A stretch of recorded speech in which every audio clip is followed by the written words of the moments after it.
This is the best moments of the Barbecue Central show in 10 minutes or less. Ever wish you could re-listen to your favorite interview or segment? Do you enjoy hearing older shows for the first time in years? Then the best moments of the Barbecue Central show in 10 minutes or less is just what you need. Thanks for listening and enjoy the show.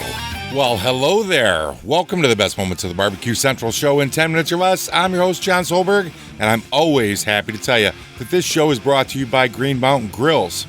For 17 years, Green Mountain Grills has brought the smoke to the competition scene in the backyards all over the world, including mine. Their Venturi-style firebox delivers the cleanest 150-degree smoke in the pellet game. Their newly redesigned 2025 Prime 2.0 grills blend the proven technology of the past with the technology of the future. Green Mountain Grills is the original innovator of all things Wi-Fi, and they continue to give the user granular control options to run their grills in any environment from anywhere. Green Mountain Grill also leads the pack in accessories. From their pizza attachment to rotisseries, add-on side burners, the list goes on and on. Check out the new 2.0 Green Mountain Grills over at greenmountaingrill.com. That's greenmountaingrill.com. Now we're going to take a jump back to 2009 when bacon exploded. As promised, joining me, one of the dynamic duo, I'm sure Aaron will be in here shortly, that being Jason Day from the Barbecue Addicts, and I want to make sure that this time I have my sound settings right, because last week I had a faux pas, but Jason of the Barbecue Addicts. Jason, what's up? How are you tonight?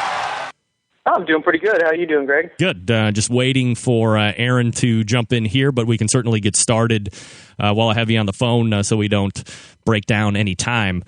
We had talked, was it middle of March? Of course, Bacon Explosion was well involved at that point. You had seen a lot of press time. You were making personal appearances and getting flown out to Super Bowls to cook bacon explosions. And it was really kind of taking off at that point. And things have kind of progressed. The website kind of got revamped. And you've taken that bacon explosion even one step further, aside from just recipes and food porn for people to submit. Go ahead and tell us how you've ramped it up even a bigger notch. Yeah, well, after we got all the media attention right around the Super Bowl time, one of the most popular emails that we were receiving was people that weren't necessarily familiar with barbecue or didn't have the time to barbecue themselves, but still wanted that good smoky flavor. So they were asking us, where can we buy this? We just want to buy the Bacon Explosion from you guys. We don't want to spend the time to make it ourselves. So, I'd say after a few months of just getting these emails over and over, we just kind of decided, hey, I guess if the demand's there and people want it, we got to give them the Bacon Explosion. So what we did is we started research on how we could actually get this done, and we ended up partnering with a meatpacking facility here in Missouri, and they've taken our original Bacon Explosion recipe using our Burnt Finger BBQ sauce and rub, and they make it exactly to our specifications for us. And we cryovac it, and we have it available on the retail side now. So, first of all, does it go to show that the general public in 2009 is just inherently lazy, that they can't go out and make their own Bacon Explosion? Well, judging by where we're shipping them, because right now we're shipping them off our website on dry ice all over the country, it tends to be more of the bigger city areas. We send a lot of them to apartments in New York and LA and Chicago. We're assuming it's more facilities that people don't have areas to run a smoker, or maybe just too busy to hang out and barbecue for an afternoon. So we're there to take on the work for them. And to be fair, you did offer me a Bacon Explosion where we were actually, or not we, but I was actually going to be trying it out as we were talking and kind of give a review. But I knew that these Centralites would be brutal to no end. I would never hear the end of how I just didn't go out and make my own in time for the show. But, I appreciate the offer. So when you team up with this company to make it, they're using the sauce. are you specifying exactly like what kind of bacon should be used and how much of everything, or do they just kind of get a general recipe, or do they take your recipe and then extrapolate it out over the hundreds and thousands of the bacon explosions that they'll be making? Yeah, well, we actually had broken the Bacon Explosion down and provided the exact specifications that we require to put, the Barbecue Addict stamp of approval on it. It's got to have this, and this, so we have it down to exactly what we want on our product. We've established a quality level of bacon. We've developed our own sausage that goes into the Bacon Explosion as well. So it is, exactly the flavor profile that we want. It's got it's got our Burnt Finger BBQ sauce and rub in it as well. It is exactly the way we want it, and we're able to provide that to people.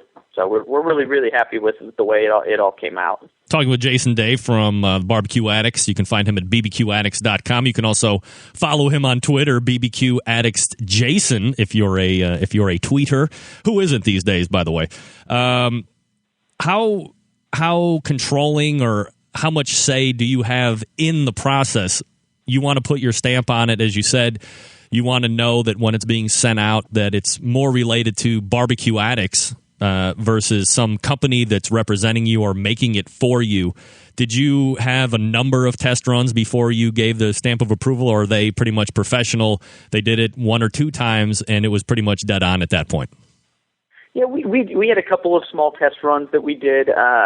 There's a few common mistakes that people can make when they're doing the Bacon Explosion recipe. So we had to go through and do a whole training procedure and make sure that the people that are making these, because there's not really a bacon weaving machine out there, so they're all handmade, and so we had to do all the training to make sure everybody does everything specific to our quality standards. So.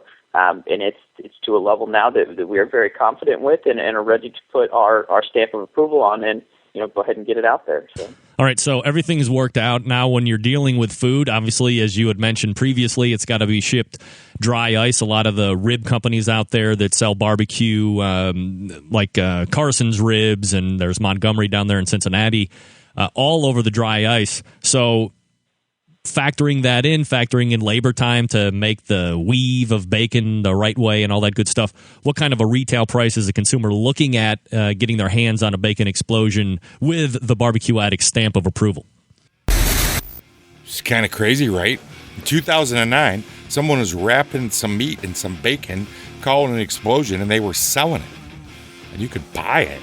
Do you want to know how that all happened and finish up with this segment? Head over to the bbqcentralshow.com. Link in today's show notes. Take you to the completed episode. Interesting story. I don't know what happened to the Barbecue Addicts. They still have a website. It's kind of ghosty. I'm not sure it's a ghost ship of barbecue websites out there plying the internet aimlessly with no apparent reason. But that's a whole nother story for another day. And I got to go. So on next time on Tell the Best Moments of the Barbecue Central Show in 10 minutes or less, I'm your host, John Solberg. I look forward to talking to you again soon.